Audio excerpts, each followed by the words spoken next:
that's when Roka came and he became the outlaw. And he's always been my favorite competitor. Like from day one when he was like a heel, he was just like he would put the blindfold on, and he wouldn't shake people's hands. I was like, fuck yeah, that's my dude. I don't care. I loved him in the beginning, dude. He's always been my number one, and I've just been a fan ever since.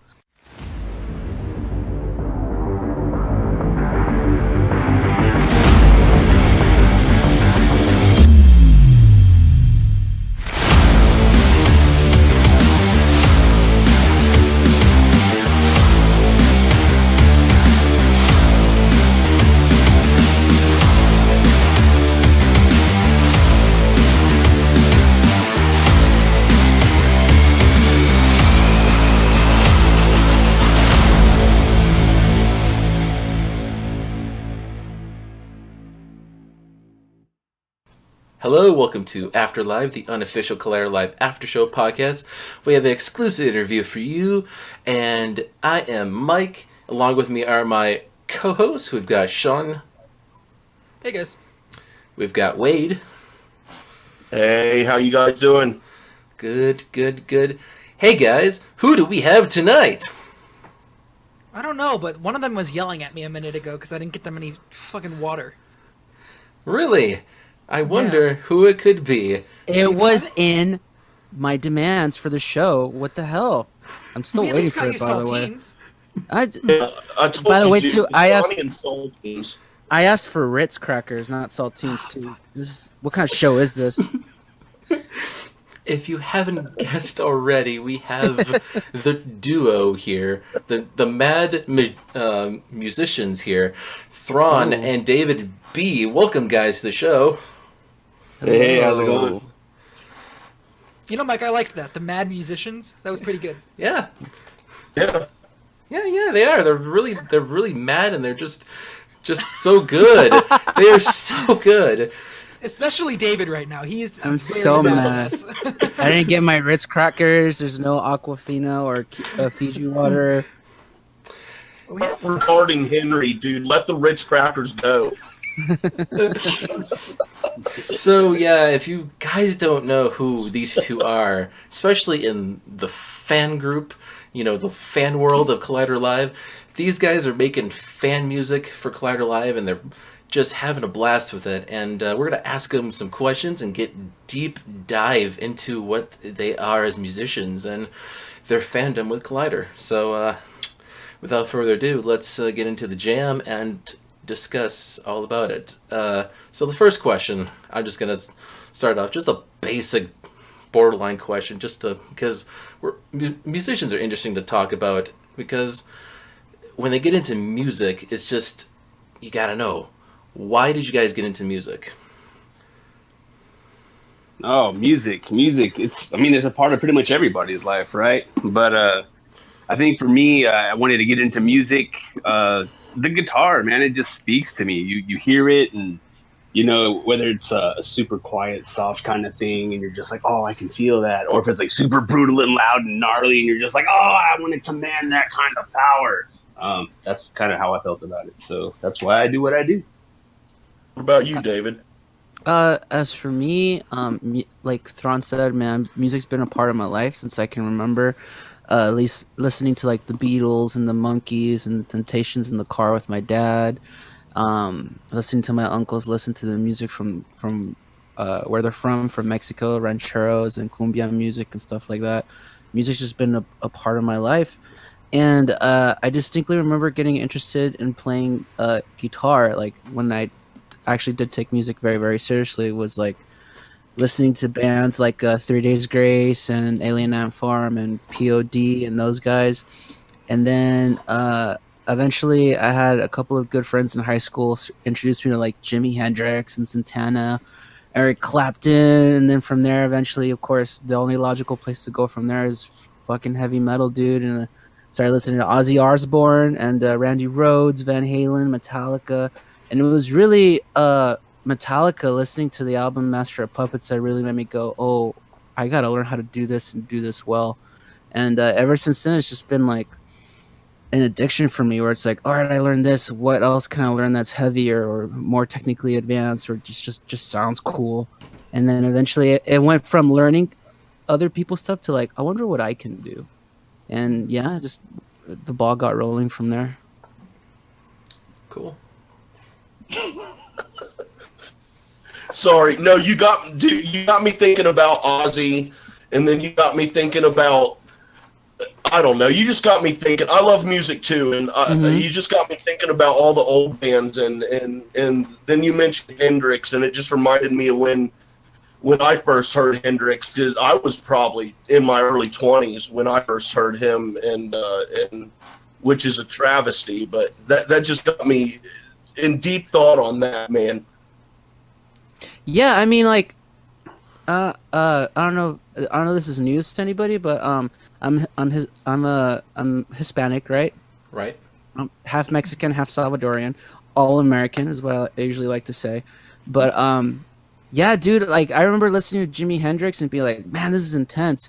And then I remember what really made me start going to my parents like, hey, I kind of want a guitar for like funsies.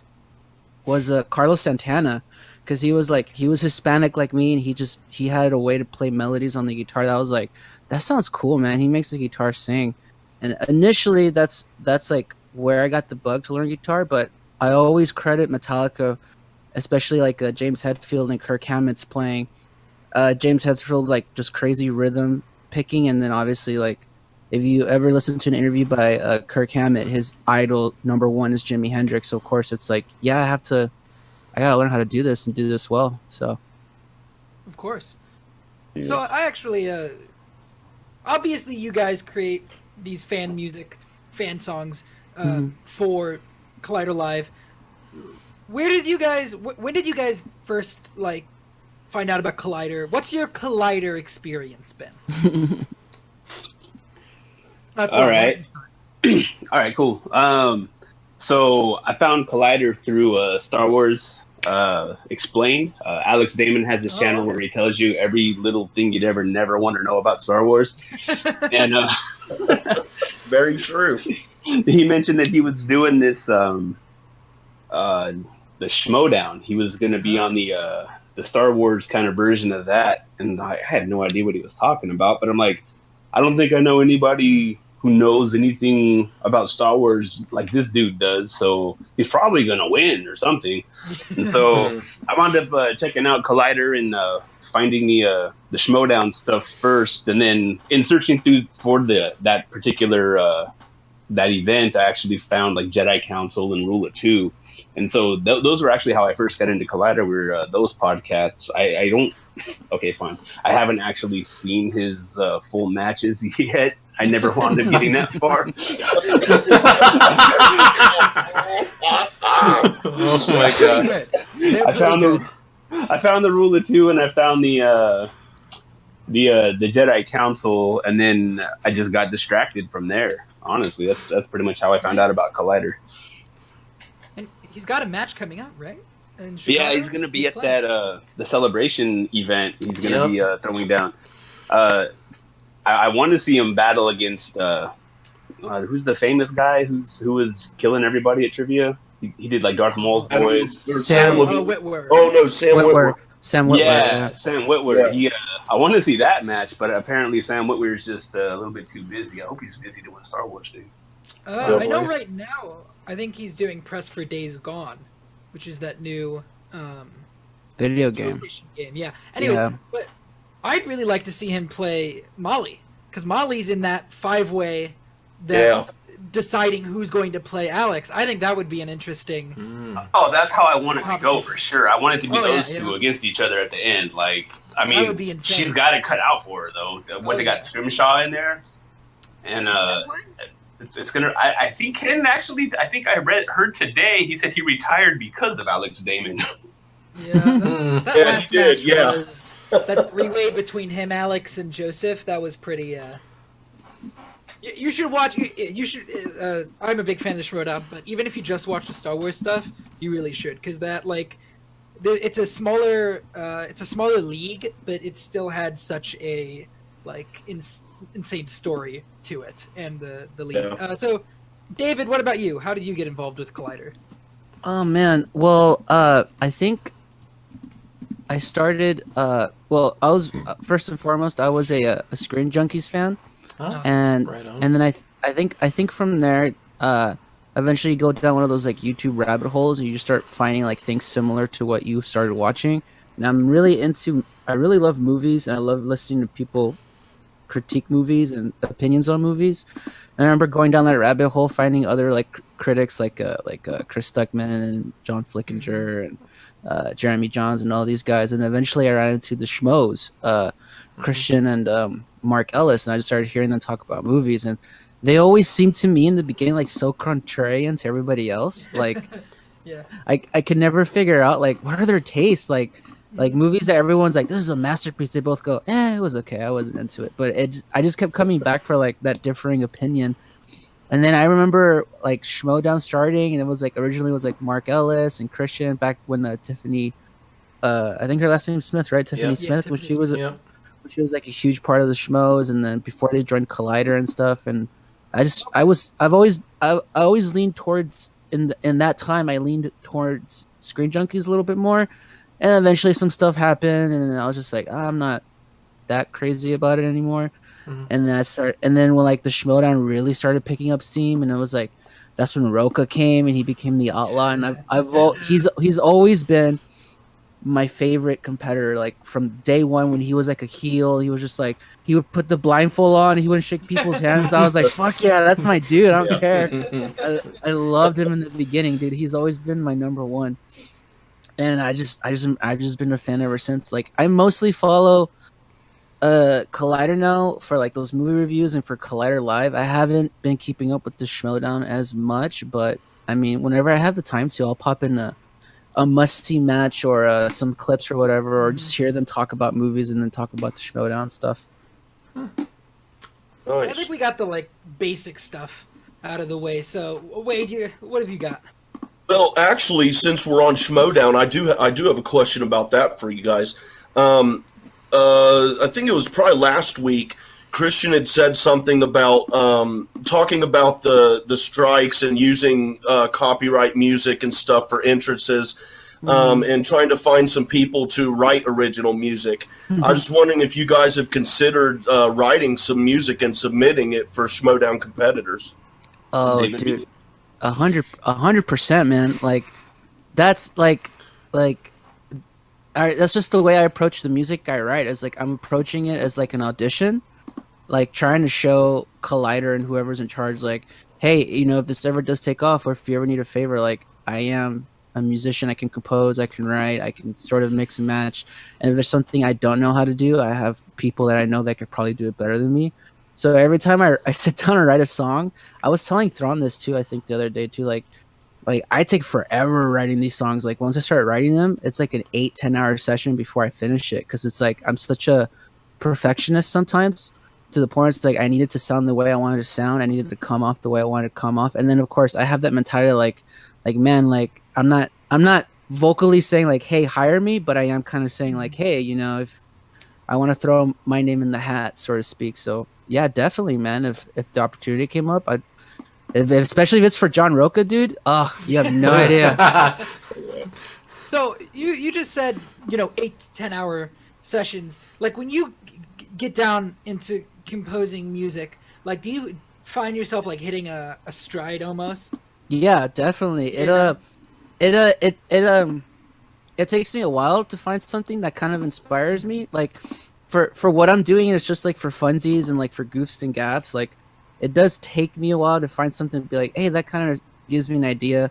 And then once I sit down, I'll go through iterations of what I want to do, and I might scrap a couple of ideas until I hit an idea that I like. Like for example, the Can I Come song that I wrote, like I spent maybe like 2 or 3 hours just randomly demoing stuff, because I had like 3 different ideas prior to doing it the way I did, until eventually I went like, why don't I go left field and do something I've never done before, like a cheesy rap song. And that's literally what I ended up doing. So I started just tracking out the MIDI and stuff, and just being like, I wanted to sound like really like modern hip hop almost. And that's where you got like the weird synthy parts and like that trap type of like beat behind it. So, but yeah, but once I started getting the ball rolling, I think I started writing that. I started working on it like around 4 o'clock my time, and by the time it was done, it was like 2 or 3 a.m. Like mixed and mastered and everything. And I was like, I gotta go to bed. You too, Thrawn. Same question as far as the Schmodown music. If you're interested in this, if you could also, like David did, kind of walk us through your writing process as well, if you don't mind. Oh, sure. All right. So on the Schmodown front, I went to that free for all recently, and I wasn't sure how that meet and greet was going to go, but I do know that my boy David B is a professional musician, so I didn't know if I was going to get a chance to talk to Christian or what was going to happen. But it turns out really you just kind of jump in a line, they call you over, you shake hands, you take a picture, goodbye. So I didn't get a chance to say, man. Yeah, I had no chance to say. Right. You know? I had a hat with my name on it. I mean, come on. But so yeah, I was actually planning on throwing him a bone in more ways than one. I was going to be like, hey, yo, you know, I heard you mention on your show a while ago that you were kind of one day hoping to get somebody kind of like WWE to do all the music for the Schmodown. And I know David B is a working musician. But like I said, I didn't get a chance to say anything to him. And then the other thing it's the thought that counts. Right. And then I was also going to tell him, hey, yo, by the way, I also heard you say that, if either one of those dudes wanted to go to the Schmodown, they're in. So David B still needs a ticket. But yeah, I didn't get a chance to say that either. But as far as the music goes, it'd be cool to compose some theme songs for some people. The second I heard him say that, I think it was on Collider Live, he mentioned he wanted to have kind of like an in-house music situation. I thought, oh man, that's something I could do. But at the same time, I'm almost a polar opposite of David B when it comes to doing these songs. If I can't get the idea out super quick, either it was a bad idea or it's just not it's not speaking to me. You know what I mean? But I don't spend. My rule, I got a 10-minute rule, and the 10-minute rule is if you can't come up with an idea to build this foundation on in 10 minutes, then don't worry about it. And so you'll notice most of my songs come out the same night that, whatever happened on Collider Live was referenced, whether it was like the chicken and beer thing or even that original, the first one both of us did was based off of, I think it was episode 69. It was that first Friday that they had. They were being super silly, and then they actually kind of threw out that challenge, hey, I'm sure we got some fans out there. Somebody's going to hear this and they're going to make a song out of it. And I thought, I haven't done any music in a long time, so I'm going to go ahead and try this, And so for me, it actually takes longer to figure out how to work the software than it does to do the music. If you notice, most of the music has like super generic riffs and nothing is like intricate or like well composed or anything. It's just off the cuff stuff, And the reason I did that metal song first was literally because Dorina said, I hope somebody makes a metal song out of this. So spot on, by the way. So that's what I did. I made a heavy song out of that first one, and then that second one, the chicken and beer song. They had that caller call in from Tennessee, and I was like, all right, I'm gonna do this because Roxy was like, put me in a song. So I pulled that one off, and that one, I mean, the blues is just about the easiest thing in the world to riff off of. So that took me probably an hour and a half to finish completely. It didn't take me that long at all. But like I said, contrary to David B, I'm not trying to put myself out there as a musician or a recording artist. You can tell because I don't use my real name. It's just the THRAWN2K5 channel on YouTube is really just to put fun, dumb things that I would honestly never put my name on. So that's pretty much how I roll. My name on this, I'd be over, so I'm not going to. Right. Yeah, I'm on the other end where it's like I don't care about my name, obviously. Of course. I don't care about the reputation I have. I think it's only building your guys' reputation. I think your names are only being elevated by these. Oh yeah, that's very nice of you. Thank you. Thank you. I mean, it's decent stuff, and I actually would like to ask is What was your favorite song to work on? Ooh. Just so, like you're. I'm not gonna. Yeah, I hear you. I'm not gonna lie. I think my favorite one to work on was. I gotta pick between Arroz con Pollo or Christian at the Dentist. Yes. Neither one of those songs are in my wheelhouse at all. You know what I mean? Like, Yeah. Right. I don't spend a whole lot of time even listening to Latino music at all. And then ska, like I like some ska. You know, there's a local band called Bucko 9 that was the first local show I ever went to. So since the day I saw them, I was like, all right, cool, I'm down with Bucko 9. But besides like the Boss Tones and maybe Voodoo Glow Skulls, I don't ska. You know, and I have absolutely no idea how to play any kind of horn whatsoever. So I had to learn how to use the programs I have to try to find the best kind of horn sound, and everything else is just ripping off all those bands I just mentioned. Like, oh, here's what they do. They do this, they do that. So that's what I'm going to do. I'm going to do this, and I'm going to do that. And so the ska one is fun for me. But then Arroz con Pollo was also just kind of like, okay, exclusive news bit for you guys. I actually went out and bought a guitar for that song. I didn't. Oh shit! Oh, That's commitment, dude. I didn't have a what do you call it? An electric acoustic nylon string guitar, and so I went to the Guitar Center and I bought one. I played 2 different chords on it to record for the song, and then it took it back like 2 weeks later. That is brilliant, dude. That's awesome, dude. Oh shit. Oh man, I'm cursing. I forgot to ask. Can we curse on this? yes, of Oh, course. dude. Fuck Whatever yeah. you need to say. Fart. Yeah, guys, I'm farting Go excited. go fart yourself. Man, I don't know if I have a song that I was the most fun to work on. I could tell you for sure, "Can I Come" was the most like nerve wracking because of like the jokes I threw in there, and also it's a genre outside my wheelhouse.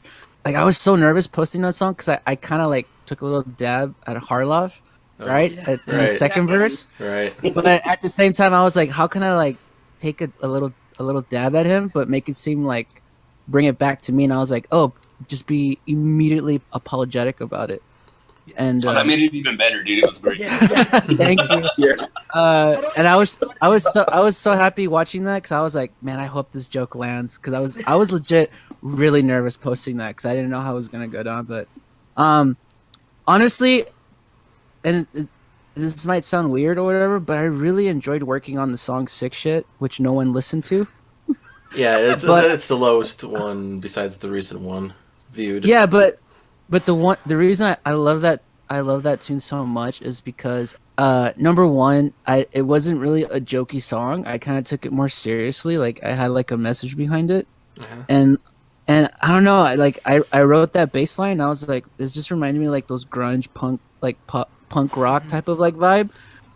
And I was just like, I really dig the groove on that. I'm jerking myself off so hard on the show right now. But This is your chance It's to all do right. that. Dude, you got Yes, me this involved, is and the I'm sitting perfect here place with to do my it. mouth wide. You'll get 3 more views on that song from this. It'll be great. There you go.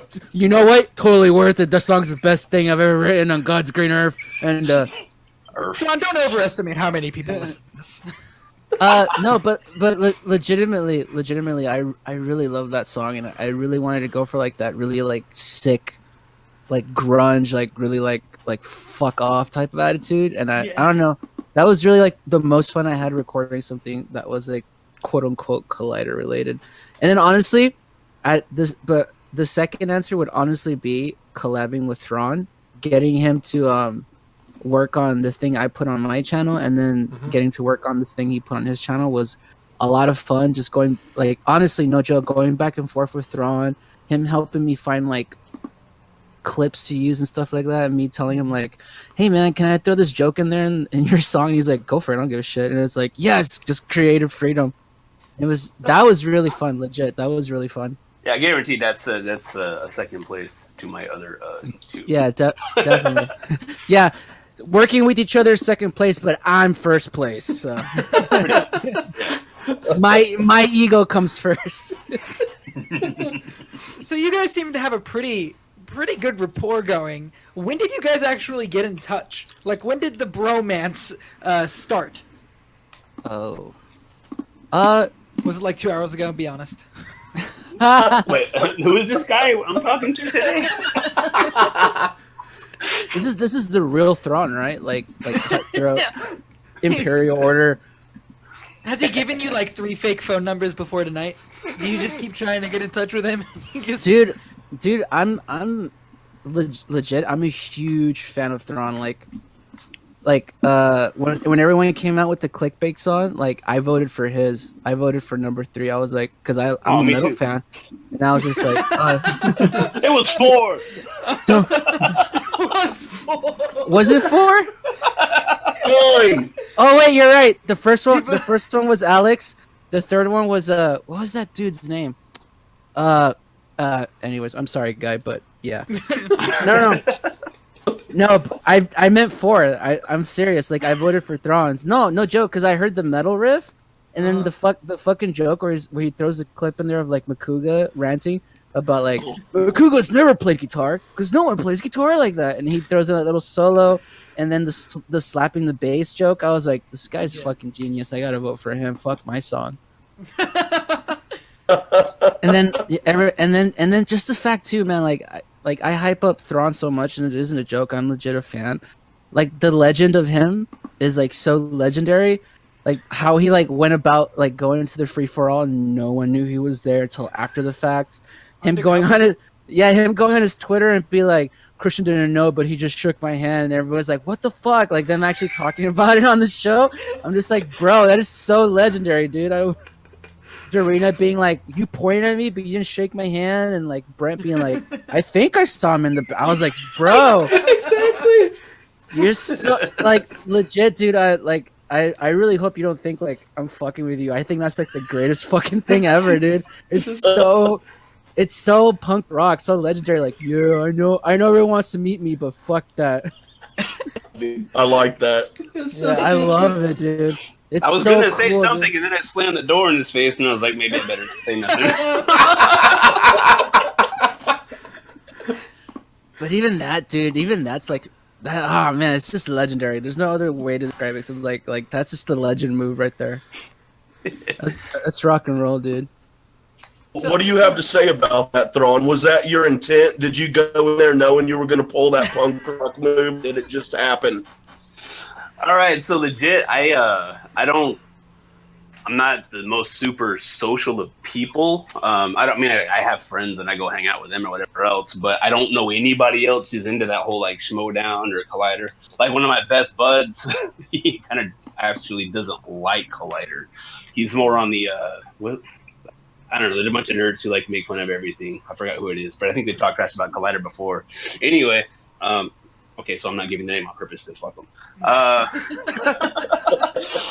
basically, I rolled up there by myself, and my idea was, you know what, I'm gonna go to this thing, and I don't really talk to people very often, but I'm gonna wear this hat with my name on it, and if anybody says what's up, then I'll talk. You know, it's all good, and if they don't, that's all good too. I think I wound up talking to maybe 2 people. And that was just about it. You know, I think if I would have been smarter about it, I would have used something other than blue for the font, because you couldn't see it inside anyway. But I mean, it's Thrawn. You got to be blue. You should have had like a big sign on you that was, "I'm THRAWN2K5. Bow." I was gonna wear the Thrawn shirt I have, and I was like, okay, that's a little bit too much. Like, eh. But then I said, when I realized I wasn't going to get a chance to say anything to Christian just because of the way the line was moving and how fast they were trying to get in and out of there, I decided, all right, I'm going to roll with it and I'm not say anything to anybody. And then at one point, right before the show started, it's like a double layered venue. So there's like a balcony where there's all the important people, and then there's, you know, the floor for the for the fanimals. Mm-hmm. And so I turned around and I looked up, and Darina had taken position like front and center right there on the balcony. She was looking kind of down, so I pointed right at her, and then I just smiled, and then I just turned away and like didn't worry about it for the rest of the show. And then there was a couple of points where some of those guys came down to the bar, and since you're so jam packed in those little seats or whatever, you have to like, hey, excuse me, I'm trying to get out, and then whoever you're trying to get by, they actually have to get up and get out of the way. Ooh. And so Mark Riley went to the bar, and I wanted to say what's up to him, but then I was going to have to ask people to get out of the way so I could go do it. And I'd literally just gotten back to my seat from grabbing a beer. And so I was like, I'm not trying to inconvenience anybody. And this is also towards the end of the match. And so people were getting super into it, and it was all tense and exciting. And I was like, no. And so, like I said, the only guy I talked to was, I talked to Brett, and that was in the bathroom. We were both washing our hands at the same time. We were washing our hands, and I looked over, and I was like, what's up, dude? He's all, hey, how you doing? And then, finished washing hands, walked out the bathroom, and then slammed the door in his face, apologized.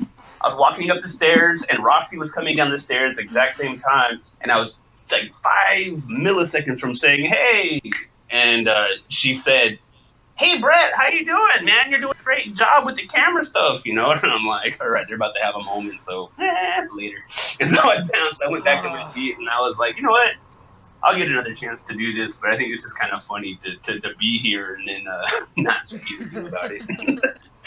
So it wasn't a plan going in. It was just I'm just going to roll with this. It's fun. I'll see them in San Diego. They're coming to the con, and I'll be at that show. That show's in my backyard, so I've had to promise since then to say hey to a couple of those guys, but it'll be cool. You just answered. I had a follow-up question for you there, Thrawn, about the rumor I heard about the match, but you just debunked my rumor, man. I heard, well, you were saying that the VIPs were up in the balcony, and I had heard that Roxy was supposed to be up there, but she couldn't find the stairs. Well, that's pretty funny because I saw her on the stairs, but she was headed the wrong direction. Maybe she was coming down the stairs, and those guys were all up the stairs. Her GPS told her to U-turn, and she finally took its advice. It was pretty funny. Her body told her to go downstairs. Apparently, it was God, as we learned on Monday. God told her. Just felt right. Yeah. I did want to bring up just really quickly on. I'm not gonna lie. I can't remember which one of your channels it was posted on. It was one of the collabs. It was the opening title card. Yeah. I think that's me. Yeah, that's okay. David's. So that was the one that didn't get put on, like they didn't play on Collider Live. And I just wanted to say now, I think that was awesome. Like that was really well done. And wow! Should be the opening titles. Yeah, I agree, man. I like it too. Sean posted it for us in the room earlier, and I checked it out immediately, dude. I like it. Good job. Oh, thank you guys so much. That means a lot. Thank you. I don't know if anybody noticed, but that sick guitar solo is all Thrawn. Okay, so was that you, Thrawn? No, was that a joke? Did I just miss on the it? guitar? No, for real. He sent over the audio for the track. And he's like, hey, man, just do the whole kind of intro to Saturday Night Live, kind of wailing over it. And I was like, well, do you want a saxophone or do you want a guitar? No. If I remember correctly, you're like, I could put a sax over it, like a MIDI sax, or I can wail on guitar. And then you were like, man, but I don't know if I could pull off the sax. I was like, bro, it's dealer's choice. Just wail. I don't care. But yeah, no, so it was cool. It was fun. Yeah, that was really fun. I really wanted him to do something throughout the whole audio bit. And I remember, I don't know if you can correct me if I'm wrong. I remember you going like, you want me to solo over all of this? And I was like, yeah, bro, just go for it. And it was like, and then he was like, can you condense it to 30 seconds? And then I told him my idea of I'm making an SNL style type of card, whereas I announced all the cast and crew, and he was like, all right, I'll figure it out. And he did. And I fucking love that solo, dude. It shreds so hard. Yeah, it definitely deserves its moment of glory on the Collider Live show, man. Yeah, Thank you. I appreciate that. I'll tweet at the crew and tell them they gotta play this. Yes. Friday, Let's campaign Monday. it. Let's just push it out. I'm there, man. You guys are more than welcome to. A quick little side story, if y'all don't mind. I feel like I feel like there was one episode, I don't remember what it was, but I feel like it was like a slight call out by Christian, where he was talking about Thrawn, right? He's like, "This is what I like about Thrawn. He never tweets or sends his videos or whatever." And I was like, "Is he talking about me?" Like, and, and ever since then, I was like, "Man, if I work on something, I want people to see it, but I guess I won't tell anybody anymore." Well, yeah, it's the common thing to do, and Yeah, I mean, unless it felt weird. Well, it just goes back to Thrawn's punk rock style, dude. He just doesn't give a shit. I'll drop it when I'm ready to drop it, motherfuckers. You just better find it. No, dude, like legit, no joke. Thrawn is he's the Metallica to my Megadeth. He just dropped shit, and I'm needy Dave Mustaine. Like, yeah, but look at what I'm doing, dude. Hold on, that's awesome, dude. That's awesome. So I actually have a follow up to what you just said, David. Yep. About being called out by Christian. Mm-hmm. There was a good like kind of lengthy area in February when this was all starting where Thrawn was uploading a couple, but you did Clickbait, and then you were gone for like maybe 2 weeks before you came back with Can I Come, and Christian kept calling you out like almost every show. He'd be like, "Where's David B with the next track?" Yeah. Do you remember that? Like, did that drive you at all? Him just continuously attacking your name? Honestly, I did the Clickbait song, and during that time I wasn't busy. Like, work was so. Okay, I don't know if I'm just gonna explain it. Fuck it. I'm a full-time musician, and my main income is like private lessons and stuff. And usually my private lessons align with like the school semester for most kids. So when the kids are out of school, like I'm out of a job technically, and then once kids start coming back, like that's when I start getting the ball rolling. And for some reason, like once December is like done with like Christmas gigs and New Year's gigs, there's like a dead space between January and February where I got like no gigs. So I was just on YouTube all the time, obviously waiting for gigs to show up, and then I saw the Clickbait rant, and that's why I had the time to write it. And then as soon as I wrote that, I was like, oh man, that was really fun. Suddenly I got like a couple of gigs I had to work on, so I was like, oh, I gotta focus on these. So I literally did not watch Collider until literally that episode where he calls me out, like blatantly calls me out. Where he's like David, and I put it in the song. The clip was like, David B's been silent. We have not heard from David B. You one hit wonder, and I heard that and I was like, you motherfucker. I was like, I'm gonna show you one hit wonder, and that's like when the idea of like Can I Come came from. Like I saw that I didn't see it live. I saw it after I got off of work. I came home like, I'm gonna chill out. I'm gonna watch YouTube, just relax. And I heard that and I was like, man, fuck relaxing. I'm gonna write a song. So, but sorry. No. So to answer your question, like, no, I didn't hear all the days he called me out. I just heard the one day where he like legit called me out. Okay. Mm-hmm.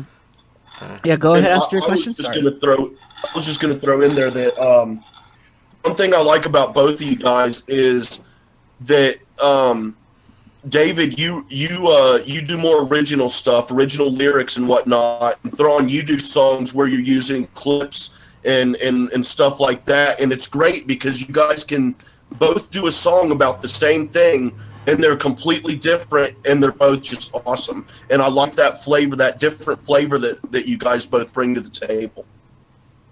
Oh, right on. Yeah, thanks, man. That's really nice of you. I mean, how else do you take a compliment besides being like, bro, thank you, thanks, yeah. bro, dude, bro. So get into more of the Collider Live atmosphere here. Just as our fandom here, we love Collider Live. Mm-hmm. What is your favorite Collider Live soundbite they play on air? Oh man, favorite Collider Live soundbite. My new favorite one, legit, is Christian going, "When I go fish here." That's my new favorite one for sure. But prior to that, I have to think. Thrawn, if you have an answer, go for it. Yeah, it's rough. It's honestly, I think it depends on how Cody uses them. You know what I mean? Like sometimes they hit, sometimes they don't. You're gonna get that wah wah wah wah every time Christian doesn't watch the thing. Now it's been like all week. It's been that. But it's always it's a classic funny sound. You know what I mean? Like every time something doesn't land right, you get that thing. But honestly, I kind of like those conversations Christian has with Oh yeah, yeah. those are always pretty fun. Yeah, honestly, I think it's the wit behind them. So if Cody like lines up and just hits one right on perfect cue, I'm like, yeah, that's great. But there's other times he'll use the exact same clip, and I'm like, you might have picked a different one that time. Okay, I can see that. Yeah. It's how you use the clips, I guess. And for the most part, Cody for me tends to be a hit. But yeah, anytime he does something like that the crew doesn't get, but I'm like, oh, I get it. I'm part of that generation. Like when he plays like when he played Yu-Gi-Oh, and everyone's like, that's Yu-Gi-Oh, and everyone's like, what the hell is this? Or when he plays Pokemon or stuff like that, I'm like, Cody's my age. I'm not that old. I really want an episode where it's just Cody talking from the booth. For the entirety of it. I don't know. This doesn't count technically as a sound clip, but my favorite part, and I mean this, my absolute favorite part is when they start talking about The Bachelor and they hard cut to the booth and they're just doing something random. Like they're like there's one part where like Cody's teaching Alex how to tie shoes and. And they're playing rock paper scissors and Alex gives Cody a gift that's like a power strip and he's angry. I love that part so much. Yeah, the clowns in the back are great. Yeah, dude. Yeah. Following up on that, what are your guys' takes on Bachelor Talk? Oh, I don't even watch broadcast TV at all. Like same. Like I watch Netflix and YouTube. Reality TV hasn't really done a whole lot for me in a super long time. So I don't watch The Bachelor. The closest thing I ever did to come to close to even like remotely thinking about dreaming about watching The Bachelor was they made such a big deal about that dude jumping over the fence. And so I was like going to Best Buy to pick up a movie or something, and so I had stopped the car and I'm like, all right, I'm gonna go look up this clip of this dude jumping over the fence. And honestly, the way they described the dude jumping over the fence, I was expecting this like one hand hop with like the craziest thing you'd ever seen straight out of like an Avengers movie. That's literally what they said. But I got a 50-50 chance of making it over a fence like that guy did. So do you tune out when they do the Bachelor Talk? Because for me, the background knowledge that Christian has with it is what kind of keeps me tuned into it when he talks about what he knows about the production standpoint of it. Yeah. But when they just talk about the show, it's like... I used to tune out until the Cody and Alex segments. Like before, I would just be like, oh, this is a part of the show I don't care about. And I would just like do something else. Until I started realizing, like, oh, Cody's cutting hard to the booth. I gotta watch now. Like, legit, that's the only thing that kept me, like, paying attention to the show is them just hard cutting to themselves doing something ridiculous. Yeah, but I didn't really care for it. The only time I turn on my TV is either to watch baseball, soccer, or wrestling. Okay. We're talking about wrestling again? Which is, I was about to say, wrestling is Thrawn's favorite subject. Well, before we get into wrestling, I've got a follow-up also on The Bachelor I wanted to ask you guys. On The Bachelor Talk. No, I don't care about the fucking show. I don't think anybody here does. This week, they had Steve Ranazisi show, and I want to hear from you guys. Who do you think won the bet? Oh, my God. Christian or Steve? Fucking Christian. The bet was who the winner is. Are you kidding me? The bet wasn't, is she going to go and then come back, or the bet was who's going to be the last one standing. They didn't specify any of the rules. The bet was who's the last one standing. And it made me so mad that he kept ranting about like, but I didn't know the rules and blah, blah, blah. I was like, and then what made me even more mad, what made me even more upset was how he kept saying like, I figured the thing out And then once I feel like I figured it out, which I do, I figure it out, then I bet on it. It's like, well, you clearly didn't figure this thing out. So just admit that you fucking lost and pay the man his $100. Like, where's, like, just be a man about it. Like, I was with Roxy 1000%. I was like, yeah, you lost, bro. Just get over it. Stop attacking my girl. Like, you lost. Like, Yeah. what, I mean, what else is there to say? You lost. I don't know. I've got a counter to that, but Thrawn, what do you think? Well, the only legs that dude had to stand on would be the original conversation they had. If we could like magically clue into that conversation and hear exactly the terms of the bet, and then be like, oh, okay, I guess the terms of the bet do say, sure, maybe you have a chance that you didn't lose. But from everything we've heard on the show, and he did a piss poor job of defending himself. It was very funny though. Yeah, it was not. It wasn't bad. It was just, if that's the only possible way he could have legs to stand on, is if like the actual conversation didn't go the way that the conversation on the show went. You know what I mean? But as far as everything that we've heard, dude, that's Christian's money. Pay him up. Yeah. Well, let me give you guys my take on it here real quick, if you don't mind. This is Thrawn. You hit on what I thought, and these are my exact notes that I wrote down in the moment. And because according to each one of them, the wording of the bet was two completely different things. Steve's wording was, "Who is going to win The Bachelor?" By those standards, Christian lost. Because she didn't win because it's called The Bachelor, therefore the point is for the girl to get engaged and they're not engaged. That would make Christian the loser. But if the bet was who will be the last one standing, obviously that would be Christian.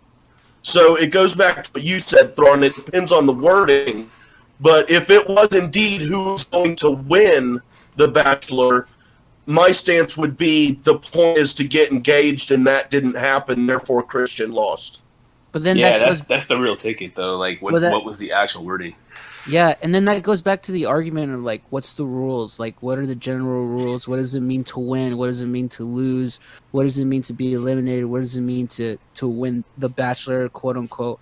And at the end of the day, like, if, again, like Thrawn said, unless we can actually go back in time and then be in that room and then make that bet. He even said on the show, correct me if I'm wrong, but he even said on the show, the bet was who's the last one standing. And that's the bet. And the guy lost the bet. So, I mean, that's he didn't refute that either. Like, he didn't say, no, that's not what we said. You know what I mean? Like, it wasn't. Yeah, that's one thing. He said both of them. Steve did. The first thing he said was that it was who's going to win the bet. Then later, he actually said who will be the last one standing. And that's, I was like, dude, you got to be clear, because up till then, I was 100% on your side. But then it goes back to, and we got to know the specific wording of the bet. Yeah. But anyway, I could go on about this one and debate this one for an hour. You always do, Wade. I'm a Bachelor fan on the rules, and I don't, I'm touching my nose right now because I'm not it. We gotta find it first. Guys, the moral of the story is don't gamble. Just the more you know. I feel like every time they've made a bet, it's always come down to a fight between them over who gets the money. I was just thinking that, like, from now on, you guys need to write down the exact terms of the bet so that there's none of this nonsense going on. Get a mediator or a lawyer to like mock up a contract and shit with clauses. I think they do the bets on Steve's podcast too, so one of them could just listen back to it. That's very true. Yeah. That's the thing, though. Did they make the bet on that podcast specifically? Because I think they did. Because if that's the case, then why are we even having this argument? Then, like, because they both don't want to go back and look at it because they're both like they don't care enough. I guess. It's like, all right, we ain't looking at the tape. Well, fuck that. Like Christian's thing the entire time for both bets has been, my fans will go look through the tapes. I'm not gonna do it. He's a lazy shit. That's why. This is why we have replays in sports. Exactly. This is fucking dumb. This is even fucking FIFA started implementing replays, but at the referee's discretion. But anyways, I digress. Hilarious. More Collider Live talk. What's your favorite moment from Collider Live so far? I know it's a loaded question. You know, It is a loaded question. There's a lot of moments, but there's got to be that one moment you like from Collider Live that's like, if oh, I can, I have a lot of favorite moments, but the one that popped up right now was Mark Riley getting mad about being called out for his long nails. I didn't think this was a fucking big deal.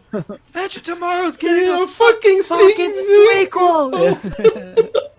Which like I personally get, because sometimes like I grow up my nails to play like classical guitar, and I have two younger sisters too, and then like I occasionally like my cousins and stuff, they'll point out like, why do you have long nails? Aren't you a guy? And it's like, shut up. I'm gonna scratch you with these nails if you don't shut up. You know? Like, I have long nails to poke your eyes out if you keep talking, you little shit. Wolverine over here, jeez. that was sarcasm. What's that? That's the right answer. So what about you, Thrawn? Can you think of can you narrow it down at all?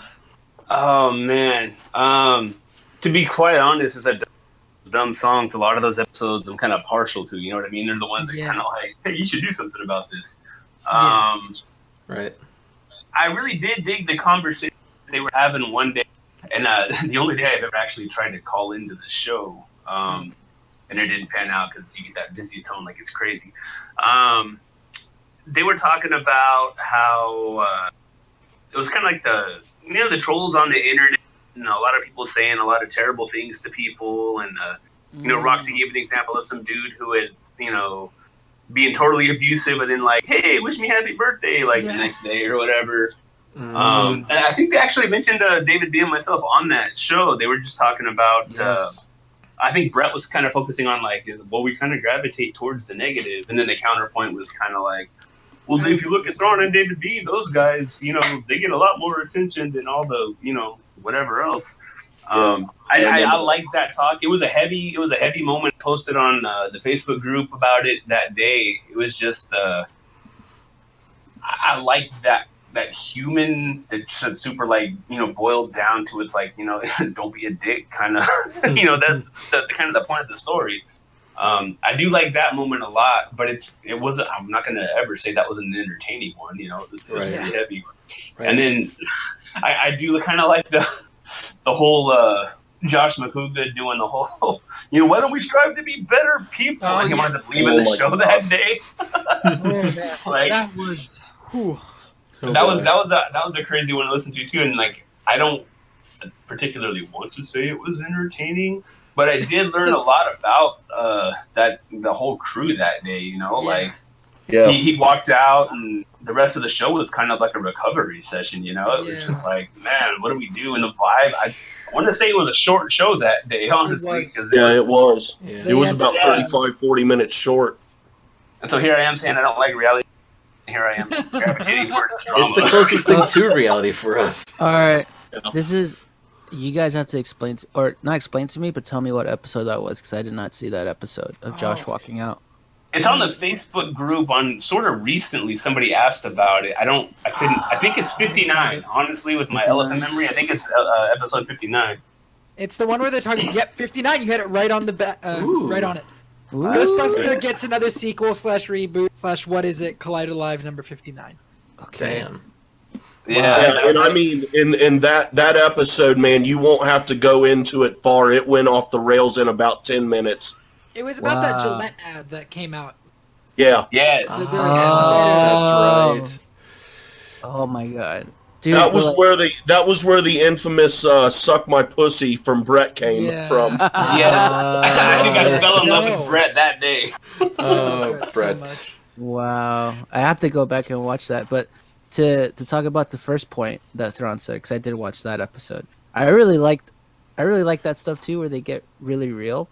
But I also felt like that conversation, like they did mention us, luckily, but at the same time too, you guys give me your opinion because I'm actually interested to hear everyone's opinion on it.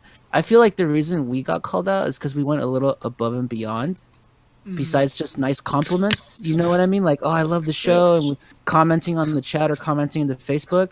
Because I personally feel sometimes that they do lean towards more than negativity, and it's like not even like negativity that goes hard out of the way to be negative. It's like a comment on Twitter or a comment on Instagram. Whereas like if you go through those same comments, you'll get like nice comments. But I personally, when I tune in, I never really hear them talk about like the nice comments as much as I hear about the guy who was an asshole or like the Roxy example or stuff like that. Yeah. And like, yeah, they did mention us, but I really feel that's because me and Thrawn really did go like above and beyond to really show our appreciation for the show, which we wanted to do, obviously. But I mentioned this, I think I mentioned this to Thrawn. It's like sometimes I wish that they would just lean away towards it, not highlight it so much. Like I understand the importance of being like, we have to talk about it because it's a thing, and if we just ignore it, it's like we're complacent in it, which I kind of get. But at the same time, I feel like sometimes they spend a little too much time just like talking about it and venting about it on the show, where it's like I understand why you're mentioning it, but at the same time, like you're kind of giving, to me, it's like you're kind of giving credence to these comments because like you're talking about it so much, like 20-30 minutes of the show just about like, look at this guy in this comment and that guy in that comment, and it's like you're kind of subconsciously or unconsciously, I don't know what the word is, but you're kind of like giving motivation for these guys. Like, well, if I tweet this person this like really nasty comment, I might get mentioned on the show now, you know what I mean? More on Twitter, you know. I got a take on that. Yeah. I feel like once an episode Harloff goes, this moron on Twitter, you know? Yeah. Or Riley says something about it, or somebody. I agree with what you just said and what Brett was saying on the show. That episode. To bring it back to a completely lighter. So, oh no, sorry. Go ahead, Thrawn. You're good. Oh yeah, no. I was just gonna say, on the other side of that coin, dude was a comedian for years. You know what I mean? And so that's true. Yeah. True. It gives him the go ahead to like. That troll voice that he uses, you know, when he, you know. Well, Harloff, it's and you can tell he's having a good time, kind of making fun of things like that. Like I totally agree with you. I'm kind of in that camp where like if you don't glorify the trolls, then you know hopefully they'll kind of shut up.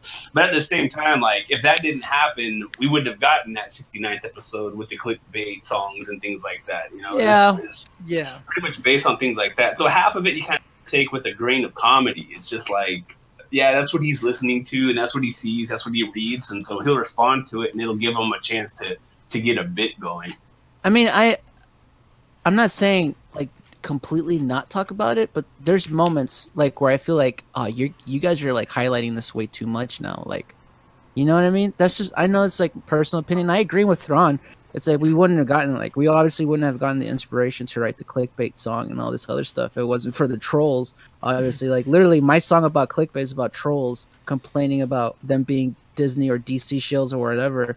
But at the same time, like, I do feel like there's like a fine line sometimes that you kind of have to walk where it's like mention it, but don't over highlight it, if that makes sense. That happens too. I've heard Roxy bring up something lame somebody said to her like the night before. I'm just like, I don't know, go down that rabbit hole right now, you know, like yeah.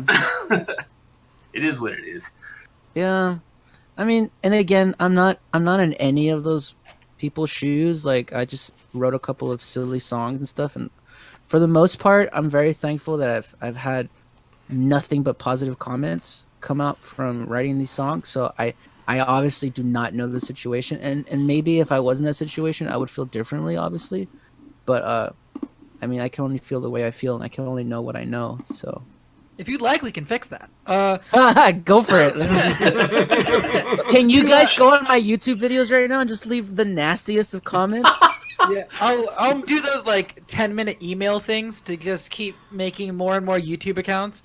That's sick, dude. But just to bring it to a bit of a lighter thing real quick, I always, whenever we're talking about favorite bits, I always have to bring up mine because I feel like people have forgotten about it and it's a travesty. Roxy saying that she'd eat a person. Like, Honestly, I'm gonna tell you, I looked for that clip to put in the collab song I did with David B. I was trying to find it, and I couldn't. I didn't know. I couldn't remember when it happened, and I just never wound up coming across it. There's only so much time you can sift through these 2-hour shows to try to find clips. I can And so link it to I you. missed it. I listen to it once a day. It's so funny. I can link it to you later. They All clipped right. it out on the podcast channel. But I guess that was like something that happened pretty early on. So I guess that's also why people haven't talked about it that much. But listening to it was like, what the hell is she talking about? That's awesome. Dude, Roxy is the most fascinating individual on that show. Oh yeah. She really is. Just yeah. like legit, like with Harloff and like Riley and even Josh, you have an idea of who they are as like people. You get their essence, and then you think you know what Roxy is, and then she does something like that, and you're like, who the hell are you? Did you listen to her one-on-one with Christian? That's why I decided to keep watching the show. Honestly, like I was having a hard time like I said, I like the Star Wars stuff, the Jedi Council, Yeah. the Rule of Two, but I watched live once and I was like, oh, dude, I don't think I like any of these people. Like, Well, you're never going to the Schmodown again. right? Unless he buys a ticket, he's definitely going. But but then they have that one-on-one the Christian Harloff series, and I watched the Roxy one, and I'm like, man, this girl has a straight tale around about her. Yeah, you know, like, seriously. Yeah. she came from certain kind of parents and all this kind of stuff, and I'm just like, okay, all right, cool. Like a snapshot is not what you need to form your opinion on about this girl. And then even Roka too. Every now and then Roka is just kind of. When I first started watching, I was, I don't know how I feel about this guy. Like, and the way he talks, it comes off like he's reading off of a teleprompter all the time, but he's not. He's just got that brain that's just constantly going, and his mouth is pretty good at translating. But I watched the one-on-one with him too, and I was like, all right, dude has a story. Like, Yeah. all right, and that was enough for me to be like, dude, all these people have stories. So even though like I listened to that episode 59, and I was like, man, this Makovic guy, he's kind of he needs to toughen up a little bit. Like, The mild just man. paying, yeah, exactly. Like, just paying attention to things that are going on, and what he's trying to do with his own career. You know, like, all right, all these people come from a certain place, and then, you know, they're more than they are just on the show. You know, so that's finally like I gave them that chance to just kind of be who they were after knowing some of that background information after those interviews. And Christian, during the interview, he's decent. You know, he's not who I thought he was watching Collider Live. You know, I didn't know the whole story behind who owns what, who's the producer of what. You know what I mean? I didn't know any of that stuff. But yeah, I had Christian pegged all wrong from the get-go too, and just now I get it. You know, you spend enough time with these people, and you're like, oh, okay, I do get it. Yeah. And so yeah, I dig them. They're cool. I think the moral of that is, Christian, bring back one-on-one. I know you're busy, but bring it back. Oh, right. Although I'm stoked if they do go through with that, the reverse one on Roxy's going to want it interview so bad. Christian. They were talking about maybe doing it during the while they're all at the Star Wars celebration, and so maybe on that Friday we'll get that. If they get that going, that'll be pretty sweet. That would be. I want it so bad. Oh yeah. Yeah, I've been waiting for that for a long time. Mike Wade, what else you guys got? Did you guys all watch that Us movie by Jordan Peele? Oh, Not yet. Have not you? yet. Have you seen Us? Yeah, I saw it last night. All right, what'd you think of it? Without spoilers, because I'm very excited about it. I personally really loved it just because it's a horror film. It has horrific elements in it, but what captivated me was like the story and the symbolism behind everything. It's definitely not in the same vein as Get Out, whereas like I feel like Get Out's a very like to me it felt pretty straightforward. Like this is what he's saying about how society views like race relationships and stuff like that, and like how he told through a horrific element. This one feels a little bit more ambiguous, where he lays a lot of answers at your feet, but at the same time a lot of it is still left unanswered, so you kind of have to figure it out for yourself. Like, what does it mean? Where does it all lead to? Why is this all happening? And There's a couple of elements where you can kind of tell where it's gonna go, but I feel like that's not the point. The point is to make you question, like, what does it mean personally for you, and that's the reason why I really love that film a lot. And it's Jordan Peele, man. It has a lot of great writing. It has wit. It has humor.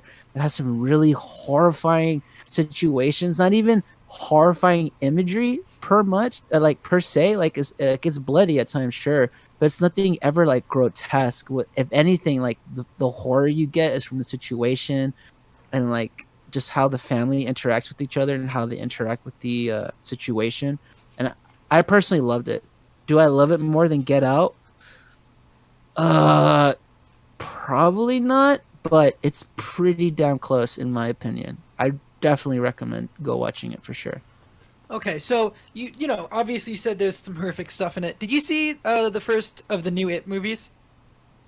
Yeah, I saw the first one. Yeah, Okay. for sure. So I spent all of that movie with my sweatshirt pulled up so that only my eyes were not covered. You messed Will I up, bro. be able to will I be able to handle us? Oh, that's a good question because I feel like the horror in it, I feel is completely different from the horror in Us. Whereas like Different the kind of horror, yeah. yeah, Yeah. the horror in Us comes from like tension. It's all about tension, and then he never really feeds into Jordan Peele never really feeds into the tropes of horror per se. Okay, good. But then there's moments where he does, and because he's kind of like conditioned you to not expect it. Suddenly you find yourself in a spot where you're not expecting it, and then something happens. You're like, "Damn it, he got me!" Whereas like it's a really good horror film, obviously, but it's also very tropey. There's a lot of Yes. stingers in that. There's a lot of jump scares in that. But at the same time, it's like they're two completely different types of horror films Yeah. telling two complete types of stories. So, but that being said, I definitely if you were scared for it because of the jump scares and like the horror imagery, you can definitely handle Us because I feel like it was a little bit more grotesque, and it's It just was pretty bloody. yeah, Especially and then like that bathroom scene. oh yes, with the Yeah. for sure, and then the God when they first get to the house for the first time, and that old dude Yeah. outside. What's that disease called, man? I'm blanking so hard. He was a leper. Leper, There you yeah. go. I was about to Yeah. say that Old Testament Leprosy. disease. Yeah. Yeah, yeah. I don't think it's as violent as it, but I find it a little bit more horrifying, just purely based on the situation and like the message that I personally got from it. So it really depends on you and what you take into it. Well, that's the kind of horror that I like more, the way you're describing. So Suspense. I'm very excited to see it.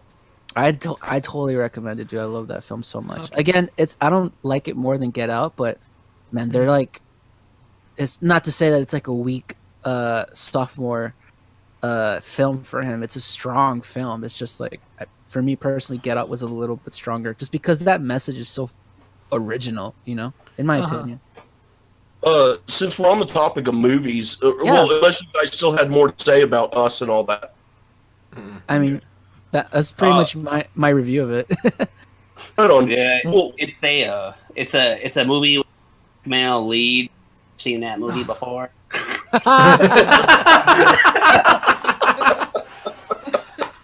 Oh man. Thrawn's got jokes. Thrawn's got jokes. well, no, I just I wanted to ask. I mean, you guys are musicians. You're into music and all that, and there's been a lot of talk about the dirt this week on Collider Live. Mike and Sean and I are going to dive into that more on this week's episode. But you guys Are we? here, I'd like to know if you guys have seen it and what you think of it. Wait, Thrawn, did you watch The Dirt? I watched The Dirt. I watched it the day it dropped. yeah, I'm not gonna say I'm boy. the hugest Motley Crue fan. To be honest, Motley Crue and The Dirt's the reason I decided to go with the whole kind of 80s metal theme on that collab we did. Yes. But the movie itself, I don't have opinions about Motley Crue. Like that Dr. Feelgood album, like who doesn't have a good time when it's on? You know, like it's cool. But as far as all the rock and roll antics involved, it's everything you ever heard about every single one of those bands. But I feel like I almost felt like half of it was watching like kind of a drama documentary, and the other half was like watching half a Jackass movie. That's a good description. That's a really That's a good analogy. That's probably why I loved it so much, because I love those Jackass films. I was more of a CKY fan myself. Yeah, I mean, I saw it the day of too when it dropped, and for me personally, I was like, man, I wish this is what Bohemian Rhapsody was, just a little more leaning into like the debauchery of like what it Alright, means I to love be a it. rock star at that time. But at the same time, I also wish the film. It's a critique the guys had on Collider Live. Like, I wish it leaned a little bit into more like the Bohemian Rhapsody route, where they talked about the formation of the songs and how the song came out. I think they only literally talk about like they legit talk about or show how like one song. I think it was Livewire. They talk about how Livewire came into being, and then I think, unless you know the band, you don't know that's what they're doing. But there's like a short clip or a short scene where like, oh, they're writing "Home Sweet Home," but unless you're like really into the band, you have no idea that's what they're doing. So it's like I get it. Like they were infamous and famous because of like the debauchery and just like the ridiculous amount of drugs and promiscuity or whatever, which I get, and it was hilarious watching. And I personally don't agree with critics that think like, oh, they're glorifying what they did. Like, I thought all the dudes were fucking assholes and I hated them, but it Yeah. was just hilarious to watch. But yeah, I wish they leaned more into the actual musicality of it. Like, but I mean, it made me interested in Motley Crue. Like, immediately after I watched The Dirt, I went on YouTube and looked up like they did like a something for Google Play where they talked about their records and they talked about like the making of the music, and I was like, okay, this is cool and all, but I wish they would have implemented that more into the movie as well, instead of just being like, this is just pure debauchery, and then like the slight redemption in like the third act or whatever. Have you guys read the book? No. No. Yeah, I haven't read The Dirt, but I did read that the book was from each one of the band members' kind of point of view. Mm-hmm. So I imagine that was kind of a daunting task to be able to put together a movie based on a book that has all those different viewpoints. You know what I mean? Like, whose point of view did they take on which segment of the movie? You know what I mean? I personally, the movie does that though, right? Like, there's moments where like you'll have like Tommy Lee's voiceover, and then you have Mick Barr's like, that's not how it went down. This is how it went down, and like and it's like the stories are similar, but at the end of the day, you don't really know. And I like that about the film, because you realize, like, because the guys don't really know, because they were so fucked up during that time, they can't even really recall what happened. So it's like, oh, maybe this is what happened, maybe this isn't what it's happened. And there's certain moments where all of them go like, this is what happened. You know what I mean? And I kind of like the film for that. It kind of strays away from being like a standard biopic, in that the narrator is all of them, and they're all unreliable because they all saw it through different lenses. And I really like that breaking of the fourth wall aspect of it. So who did you think they were take? Like, I don't know if you guys know who's seen, who's not, and so I won't be too specific. But on the bus scene, and I kind of mentioned it on the show too. Whose take do you think they had the bus scene from? Ooh, I think the bus scene with his fiance, right? That bus scene. Yeah, exactly. Yeah. What was your question though? I'm sorry, I didn't quite hear it. Oh, whose take? Like, whose point of view was the bus scene written from? That's interesting, and just off the top of my head, I would say Tommy Lee, just based on the way in the movie he reacted after he hit her. He was upset. Oh, and I'm sorry, I just spoiled that bit for you guys who haven't seen it. I was like, But, I don't care. But I mean, he was. It's known he was abusive. But I mean, but based on how he acted really upset after that. So I would assume probably that was Tommy's viewpoint on that. That makes sense. I was originally gonna say Nikki Sixx, but based on how Wade described it, like the immediate remorse of after the fact, I would think maybe Tommy. That's probably Tommy's perspective as well. That makes more sense to me now. Yeah, I was just wondering. Yeah, that movie is. Yeah, sorry about I like spoilers. It's okay. So if you liked it, David, because it went more into the the controversy and stuff than Bohemian Rhapsody did, then I'll definitely like it. Because that was my big problem with Bohemian Rhapsody, is I wanted a big like in-depth Freddie Mercury movie, and I felt like I kind of got half of that, and the other half was like, look how great we were. We were Queen. It's like, yeah, I know you were great. I want to know more about Freddie. You know, I want to see how the wires and the bolts and everything kind of rotated to make the band great. Like, I know you're great, just based on the fact that there's a movie made about you. I know you're fucking great. You don't have to explain to me why you're so great. Like, I get it, but why? What got you to that greatness? You know what I mean? Yeah. And like the problem I have with Bohemian Rhapsody is like, it's so like, for me personally, it was like a superficial level, where it's like we got little morsels, little crusts of like, oh, there was drugs at the party, but look away, look at this cool thing over here. Whoa! It was just like, no, go back to the drugs and like the male orgies and like him being abused by other people. Like, that's what made Freddie Mercury Freddie Mercury. That's what like made him who he was, and unfortunately, ultimately at the end, kind of ended him. You know what I mean? Like, all that debauchery had a consequence to it, and I wanted, and it's just it never really got there for me, which is so disappointing, because Rami Malek, he was Freddie Mercury in that film. So good. He was so great, and even the other guys too. Like, oh, that's definitely like Bryan Singer. Like, he's so weird, and it's just it missed the mark for me. So did you mean Brian May?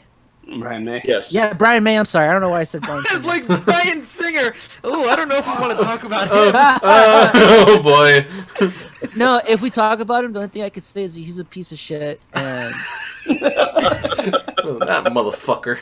Normally, I would let a flip of the tongue pass, but I was like, oh, I don't want him to come on the podcast and be like, that Bryan Singer guy sure was cool. Like, no. Thank you for he was the best part of the me. movie. You're welcome. That Bryan Singer, what a guy! You got a great voice. Nice. Plays a great bass. Yeah, Okay. no, it's because he directed the film, and I totally understand where it came from. I was just like, oh god, I don't want that sound clip getting out there. Oh god, yeah. David B from Collider Live. Like, no one gives a shit. Who cares? There goes your career, bro. Look, I'm trying to help you here. Next time I'll let you go down and David B was on Afterlife. He said this. Next thing you know, you're right. Afterlife? Yeah. Oh, I'm gonna get a clickbait title now. David B, a Bryan Singer fan? I'm gonna make that. Okay, so Wade and Sean, do you guys got any other questions relating to them mostly? I had one more question for you guys, and this is going back a bit. And so, when everything was starting out, you guys were starting to make yours. And I was thinking about this a couple minutes ago when I looked up what that first song when it came out. I was thinking, yeah, you guys must have started back in like November, right? It was in February, so my sense of time is completely off. But when you guys were starting out, did you guys like? Was there ever any moments where you'd listen to somebody else, one of the other, like Thrawn, you'd listen to David's song, or David, you'd listen to Thrawn's song, and you'd be like, damn it, you got there first? Oh, not really. Like, No? I did mine super fast, you know. So like, Yeah. it came, like I finished it and I tweeted it out to Christian. He sent me a message right away saying, "Oh, I love it, great. I want to put it on the show, but can you do a version with louder bits so we can hear the bits better?" I was like, "Oh yeah, sure, no problem," you know. So I remixed it a little bit and I re-uploaded it, and I kind of didn't think about it until I remembered on Monday. I was like, "Oh, he said he wanted to play the song. I should probably check it out," you know. And then there was the the 3 other songs that they played, and I was like, "All right, cool. Other people, you know, did it too." And that was pretty much it. I didn't really think too much about it. So it wasn't as competitive as Christian was trying to make it out. Oh no, dude, not at all. Like I heard. Well, as far as I'm concerned, but because he said it kind of took me by surprise. I think it was on the episode that David lifted the "Can I Come" song intro from, where he was talking about you know, where's David B? Where's he been? You know, Thrawn, blah blah blah, 3 songs, and in my head, I'm just, you know, it doesn't, like you heard it. I guess it takes David quite a while to do these things. Yeah. I'm just cracking jokes, you know, and to me, jokes are mostly about timing. You know what I mean? So timing's gotta be spot on. Otherwise, you know, if I would have put out the Arroz con Pollo thing like 4 days after they did it, I'm like, why are these guys doing things from 4 days ago? You know, it doesn't make sense, you know? Yeah. So being able to do it quick is all right, cool. Well, if they're going to play my stuff on the air, I might as well make some more stuff. But I didn't really think too much about the other stuff. I was stoked on Alex, though, because they had mentioned that he was a musician, but they didn't say a whole lot about anything else he'd done. So I wound up following him on Twitter, and dude is good. I like his songs a lot. You know, I'm more of a metal guy, and that's not what Alex does. No. But just knowing that it's him and that there's somebody in that crew that's doing other creative things, like in my head, creativity kind of breeds creativity, you know, and that's I like this whole thing because of that. You know, he issued that challenge, and I've touched my guitar more in the last month than I had in the last 6 months. You know, so okay. As far as I'm concerned, that's where it comes from. It's just like, yeah, dude. Keep on doing stuff. I try to encourage people on that Facebook group. Hey, man, I see you got a picture with a guitar. Where's your song at? Let's go. You know? So it's a very friendly atmosphere in your guys' little Collider fan music. Oh yeah, for sure. Yeah, for sure. Like when I wrote my Clickbait song, I just did it because I thought it'd be fun. I honestly didn't think anybody else was gonna do it, and I was actually surprised that up until that point, no one's written a song for any other bit at all up until Clickbait. So. I mean, I didn't, like, no offense, but I didn't even know Thrawn was, like, a thing until, like, I heard his Clickbait song. And, again, I'm the opposite of Thrawn, where he's really quick to, like, make a song about a show, like, the day of. Like, the songs that I've written that are, quote-unquote, the hits, right? Like, they're jokes that have, like, permeated through the show. Like, the whole, like, people complaining that's clickbait. Like, it's not the first time they've mentioned trolls mentioning that they're using clickbaits and stuff, or like Roxy mentioning that she's like directionally impaired. It's not the first time, and even after that, they still keep talking about that. Like I think they did something about it like this week, right? Was the week where she's like, the GPS told me to go right, but my body said that was left. Monday. Yeah, that was Monday. That was this week. Yeah, that's like a joke. It's like jokes that still keep permeating. So it's like the songs I wrote, and because it does take me so long, like I kind of have to latch onto something that it's like it'll last. Because I'm not as quick as Thrawn. I'll happily admit that Thrawn's a quick motherfucker. So, but yeah, no, there's no competition. And like when Christian was like trying to be like, oh, David beats Eminem and Thrawn's Machine Gun Kelly, I was like, I just don't happen to like MGK. That's all. Yeah, I was like, I'm more of a Spitfire guy. I'm not Eminem. I'm not a rapper. Yeah, I spit hot fire, but I'm not a rapper. Here's my number. Psych! That's the wrong number. that's more of who I am, you know. So I'm always seeing Thrawn definitely encouraging people in that Facebook group, and I always try to like anytime I see a music video on that Facebook group, I always try to like it and tell people like, hey man, keep writing, because it's just fun. Like, and if I can inspire people to like get out of their comfort zone and write something, I mean, it's all in the name of fun. We're not trying to like, I mean, we're not getting paid to do any of this. Like, no one forced us to do this. So it's for fucking fun. Like that's literally it. I don't think Thrawn or I would be doing this if it wasn't fun. Like, and just by the sheer fact that like I wrote stuff that didn't get played on the air, but I'm still writing stuff. Should just let you know, like I'm not into it to like quote unquote get fame. It's just something fun, and then I'll stop doing it once it's not fun anymore for me. So makes sense. There you go. Yeah. Well, that's all I've got, Mike. Okay. Actually, I think I have a really good question. But Wade, do you have anything? I actually just have one more thing for you guys in my notes. It's a request for you guys, and of course you don't have to do it. And if you don't, I'm not going to be pissed or whatever, dude. I'm the old man in the group, and I've lived long enough to not let shit bother me. But I do have a request. Last Wednesday's episode, there was I think it was a little bit toward the end, but there was a moment that they all four of them started talking about chicken strips all at once. And my first thought was, song! So I have a request that you guys make a sequel, come together and make a sequel to Chicken and Beer using those clips. Chicken strips. God, I don't remember I that. don't even remember that either. I think I don't. Well, I remember Roxy said chicken strips, and then she kept repeating chicken strips, and they're all yelling about chicken, and I'm like, dude, what the fuck is going on right now? What? All right, What? all I have to say is if someone were to write that song, it would have to be Thrawn, because he already wrote the chicken with rice, aka arroz con pollo. If I were to write a chicken song, I'm pretty sure I would get called out for trying to copy or Thrawn or like write his cocktails or something. I don't know. I get that. I understand that. Yeah, so it would definitely have to be Thrawn. That being said, if you need me to lay down some vocals, bro. Right. Yeah, no, that was just a lighthearted request on my part, and because I just heard that and I was instantly like, dude, somebody make a song about that. Or you I know what? always wondered every now and then to do like a full length version of any one of those songs. Maybe not to get played on the air or anything, but Right. just to make it more substantial. And so I don't know if I'm gonna do that yet or not. Like I've kind of got wrapped up into school. That was the other thing is I wasn't in school when all this stuff kind of started, whereas now I'm like I've got homework every single day of the week, and so I don't have as much time as I did to do this. But I did kind of think like it would be kind of fun to create like a flesh out some of the songs to make them full length, then do like a quick like EP kind of thing that people could just download for fun. That's what I was thinking, actually.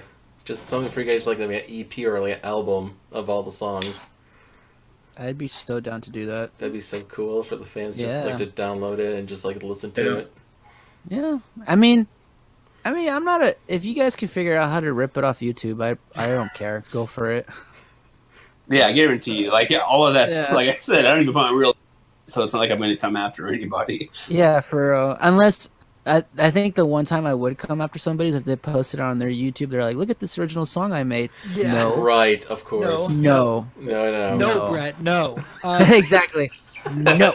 No. I'm sorry, Mike. I lied. I do have one more thing. I just remembered from the That's fine. Collider Discord group. Which are you guys a part of that? You guys know I'm not. This is my first time using Discord. Oh, okay, you should definitely join. We will 'Cause it's we will send you the link to that, and you guys can join that because there's discussions there worth going into. It's Okay. great place. We get into discussions pretty much every day about all sorts of things. But I did have a question from Matty on Discord who asked, let me find it. What software do you guys use? When you're Thrawn, I guess is probably more directed towards you, but what software do you guys use to like rip the clips or whatever and make your music? Okay. So I'm using a Mac, and to get the clips from the show, I downloaded this. I think it's called Sunflower, and Sunflower makes it so where you can take the direct feed from whatever your computer's hearing and record it. And I record that into the digital audio workstation called Reaper. And so Sunflower and Reaper is how I get the video. I mean the audio clips from the actual show. And then you can use Reaper to. You need an interface of some sort, but you use Reaper to record all the tracks and the superior drummer for the drums, and then that's pretty much that's the meat and potatoes is that Reaper. Reaper is great, and it doesn't cost anything.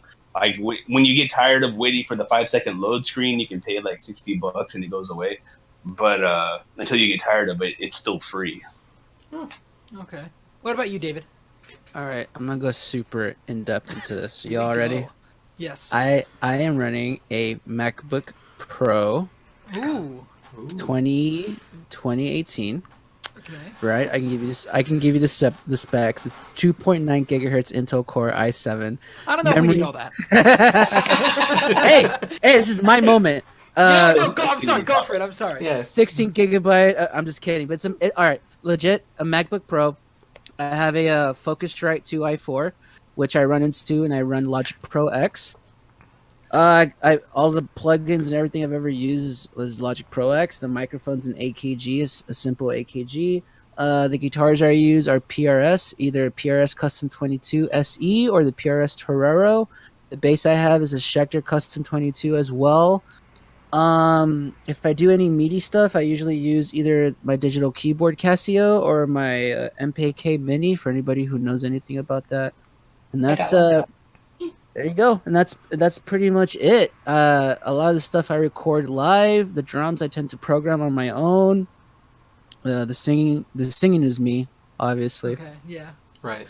I mean, I don't know if that was obvious, but it's obviously me. You're not taking like a bunch of clips from other songs and Oh! Frankensteining together some. The few moments I do take clips, I literally just Google YouTube to MP3, and that whatever Okay. first one comes up, it's like you put the link in there, and they give you an MP3 file, and I just cut the clips to what I want to use if I use any of the clips in the song, and that's literally it. And then everything else I use is just natural plugins from Logic, except for guitars. On the guitars, I usually use a Waves, the PRS Anchor is usually the guitar tone I use on my Logic for anyone who's actually interested in that kind of stuff. I love the crunch of it. It's like the closest thing I can get to that actual amp. But other than that, thank you, man. Everything else is just pretty much the plugins that come on Logic. Yeah, that reminds me, like Mo said one day, like I don't know if that's him pressing like number 92 on the Casio for, it was the Chicken and Beer song. But no, I haven't used nothing pre-recorded. Everything that's on there I've performed myself. Yeah, same. Okay. Excellent. Cool. All right, Mike, Wade, I've got nothing else, so No, I have the perfect question. I'm tapped out too with my questions. I got the perfect question to end all things. So, you guys are musicians, YouTubers, fans. There's plenty other people who look up to you guys, especially, just listening to your songs. Really? There's some fans out there who love your stuff. I mean, they look up to you. When I grow up, I want to be THRAWN2K5. it's on my dream board. You'll get there one day, buddy. You'll get there one day, kids. See? Yeah, Thrawn, you're on my dream board. So, Someday. So I was gonna ask: does you have any advice for anybody who wants to make music, make videos, or just create fan content, just to be a fan? Yeah, man, if you want it, do it. Like that's pretty much it. You just, as far as like personally speaking, Collider kind of gave me an out from a period of time where I was feeling the best about the world, and it was kind of my way of saying thank you. They put that challenge out there, but it wasn't more like, oh, they're speaking to me, they're telling me to do this. It was just like, I've listened to these dudes for hours and they have nothing to show for it from my end of the deal. So sure, why not give them something, And so that's where all those songs come from. It's just, it's appreciation. It really is. It's a fan thing. I'll be a Collider fanboy. But as far as doing music or anything productive, if you want it, man, if you're into Collider or if you're listening to this right now, you have a computer. And if you have a computer, you have a gateway to any information that you could possibly want and or need to create anything you want to do. So get on that YouTube and search, what are you into? Are you a writer? How to write an essay. Are you a singer? How to practice singing. If you're a guitar player, and you want to get better, how to play guitar. Like YouTube videos for anything you could ever possibly want, and it doesn't cost you a cent. So do your research and just get off your ass. there you go. Yeah, to echo what Thrawn said, I am a professional musician. I did get a bachelor's degree and a master's degree in music. That being said, you don't have to be me and have my credentials to write music. You don't have to go out of your way to buy a Logic Pro X. If you have a MacBook Pro or any type of MacBook, GarageBand is free. If you don't have a MacBook, you have a Windows PC, Reaper is free, obviously. You can download that. There's plenty of free DAWs.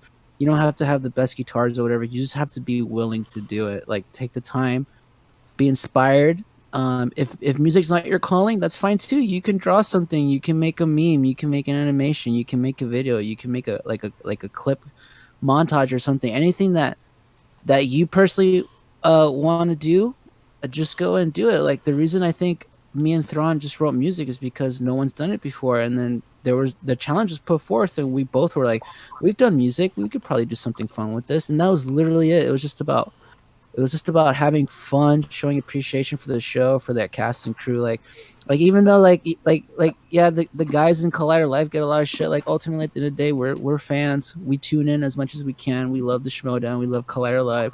We love what we do. I personally am always listening to the Witching Hour with Perry Nemiroff and all those guys. Obviously, Roka is like my favorite competitor. We're just at the end of the day, we're just fans. This is our way of being like, hey, we wrote this for you. If you guys like it, awesome. If you guys don't, that's cool. It's for you if you want it or if you don't. And that's literally it. It's just us showing appreciation as fans.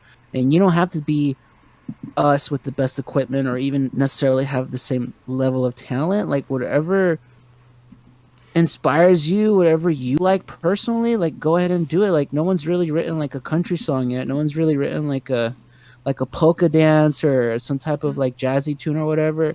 No one's really written poetry for Collider yet. No one's really, well, okay, one guy did an animation, but there's always room for more animations. You know, there's different ways to be creative. It doesn't have to necessarily be the music. That being said, I don't know if Thrawn agrees, but we don't want to be like quote unquote like the darlings or the kings of like we don't mind sharing that spot at all. Just do what you want to do and have fun with it. That's literally it.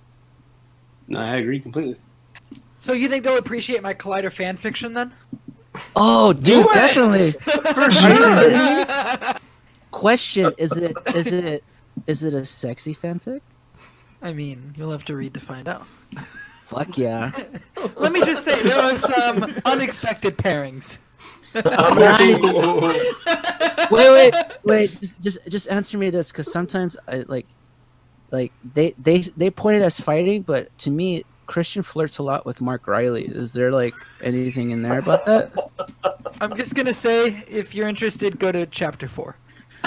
Yes. Can we end the show? Can we end the show now so I can go read it, please? Bye, everybody. That's the show. Bye.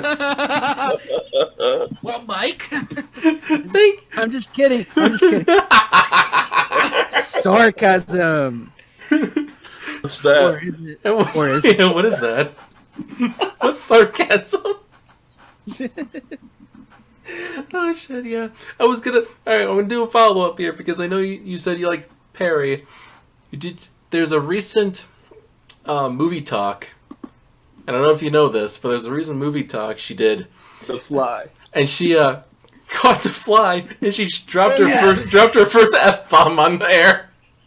Oh, dude, I gotta go back so and watch that. great. Oh, It's wow. so great. I posted that same day, like, and then I don't even remember who it was, but both Perry and Haley liked it on Twitter. But I was like, I think Perry just gave me like the most favorite Collider moment I've ever witnessed. That is my really favorite moment. Like, fuck Collider Live for a moment. Just like the movie talk moment right there is what Perry just says. That's what I was gonna say when you asked, but then I thought, oh wait, that was Collider Live though. But that honestly, it was gold, man. That is to gold. See her do that, to catch it, and then everybody's reaction, her beat red face. Yep, it was it was perfect. great. I just wanted to mention that because that was like the perfect moment. Like that's one of in the recent like Collider movie talk history. Oh, fucking love that. Anyways, that's the show. Thanks to Thrawn and David B for coming on to this special exclusive mini podcast interview session of Afterlive. Oh, thanks for having us, man. Yeah, thank you guys so much for inviting us. This was a lot of fun.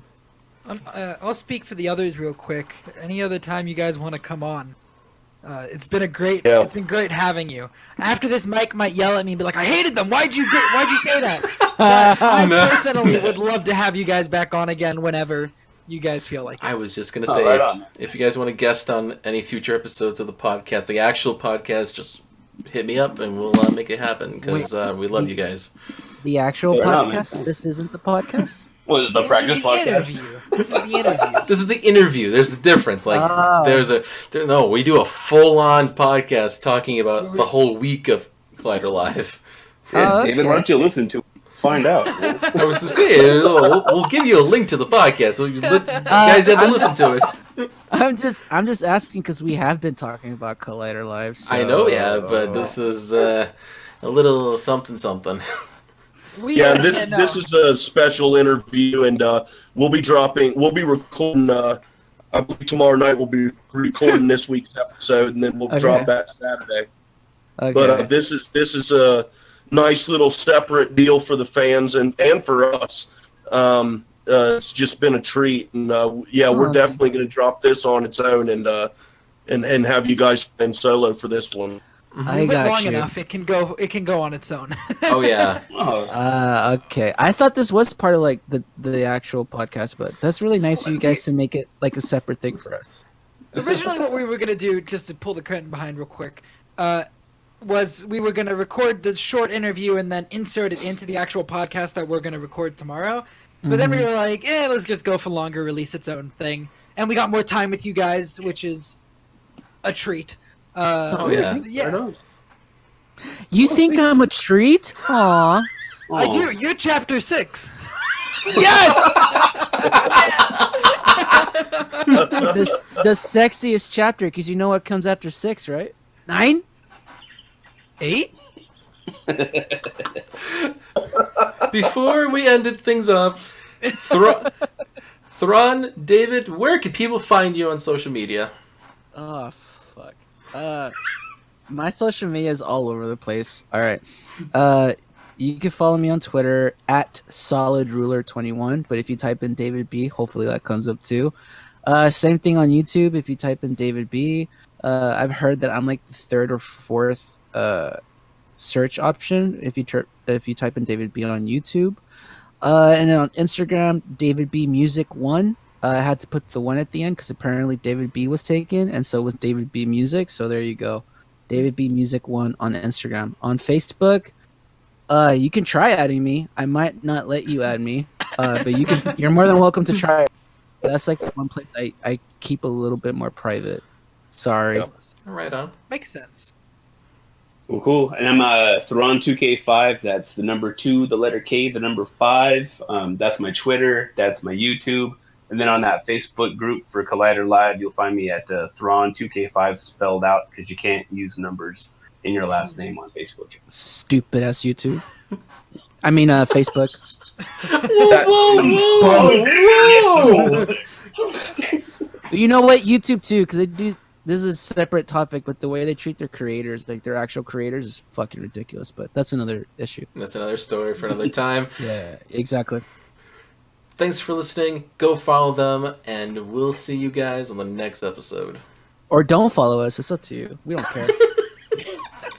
Follow them. I mean, support them. You gotta support the music. Support them. It's all we care about. Don't forget, this is a Merc with a Movie blog production podcast. You can follow Merc with a Movie blog on Facebook and YouTube under the same name. On Twitter and Instagram, you can follow movie blog Merc. And don't forget to check out the website, www.mercwithamovieblog.com. This particular podcast, Afterlife Podcast, is available on SoundCloud and Apple Podcasts. Thanks for listening.